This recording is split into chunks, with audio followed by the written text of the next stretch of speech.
Hey folks, it's Jennifer. Lately I've been sharing a lot of different storage systems as I've been working on my craft room, and one of the things many people have asked is how I store my stencils. Stencils are becoming more and more popular, so everybody's collection is growing, and I finally found a system that I have fallen in love with. My friend Stephanie uses the same system, and I will link below to her video about her stencil storage, so you can check that out too. We both use these sleeves that are about 6.5 inches by 6.5 inches, and I'm going to give you a closer look at them, but they hold the stencils really nicely, and towards the end of the video I will show you two different storage containers that work great with it. So this is what the sleeve looks like. It's about 6.5 by 6.5 if you cut off this top flap. Now these are thinner than what I store my stamps and dies in, but you don't need anything thick for the lightweight stencils. So I cut a square piece of white cardstock and I put it in, and then I cut this adhesive flap off the top.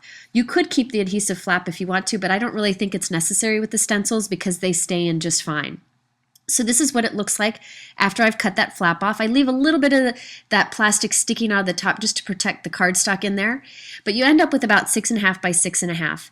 And I think this is perfect for storing stencils, nice and thin, and you can store a lot in a small amount of space. Now you could use any cardstock in here. I just use white cardstock. I get some inexpensive kind from Office Depot and cut it up, or you could use scraps of paper that you may have.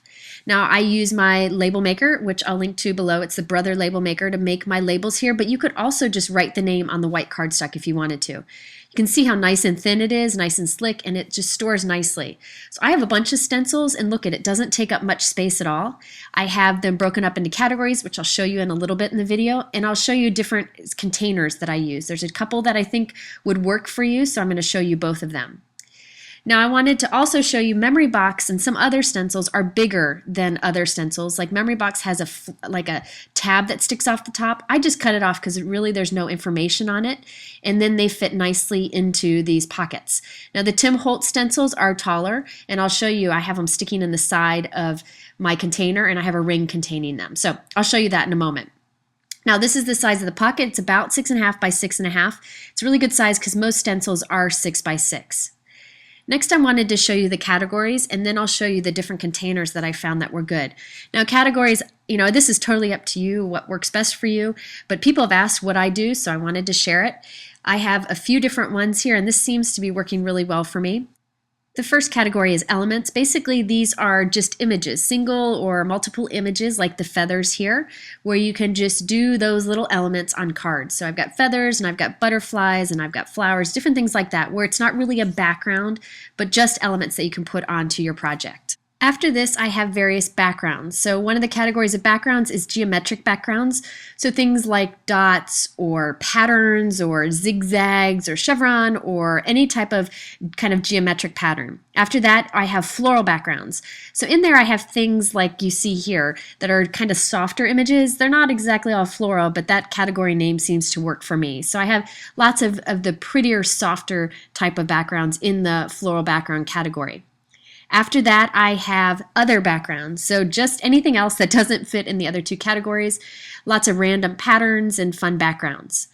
After that, I have borderless backgrounds. So these are the stencils that are unique, that they don't have a border, like the snowflake one here. I have a few floral ones like this, where there is no border on it, and these are fun because you can just do part of it on a card, like off to the side. So I like to have that in its own category. I also have a category of small backgrounds because I have a few stencils that are a little bit smaller, so I put all of those in there. These just cover part of backgrounds. And then finally I have borders. I seem to be getting more and more stencils that are just borders, so I decided to put a category just for that. And so anytime I need something that just goes along the edge of a card, I can go right to this category. So those are the categories that seem to work for me, but I'm sure you can come up with something that might work better for you. Now I have two storage containers that I think would be great for stencils. This is the first one. If you've seen my stamp and die storage, you know I'm a big fan of these Inner Design Linus containers, and this is from that same collection. This is the first storage option. This is the bigger of the two. Let me give you a closer look at it. Here you can see I have all my stencils here divided with the little dividers, which by the way I cut from some plastic folders. And then this container has enough room in the back that I store my favorite of my embossing paste and then my embossing paste tool in the container, so I can just pull the whole container out and be ready to go. On the side back there, I have all my Tim Holtz stencils. So this is perfect because they fit nicely along the back of this container. And so I can have them together. These stencils are much taller than others, so I like to have these separate. And they also hook together nicely with that little ring on the top. I'm a really big fan of this line of containers. I just found that they're nice and sturdy and they last long, and you can use them for a variety of things. This one is about 8 inches wide, 11.5 inches long, and 3.5 inches tall. Now, the other storage option's a little bit smaller, and this is actually, I think, the option that I might switch to. I was using the other one first, but I actually think I like the smaller option better. It's the same container, but it's only 6 inches wide. So your stencils go in it sideways, and then you have your embossing paste on the side and your Tim Holtz stencils in the back. And I like this. Even if you have a lot of stencils, you really don't need much room because they aren't thick. So you can see this fits in here nicely with some room to grow.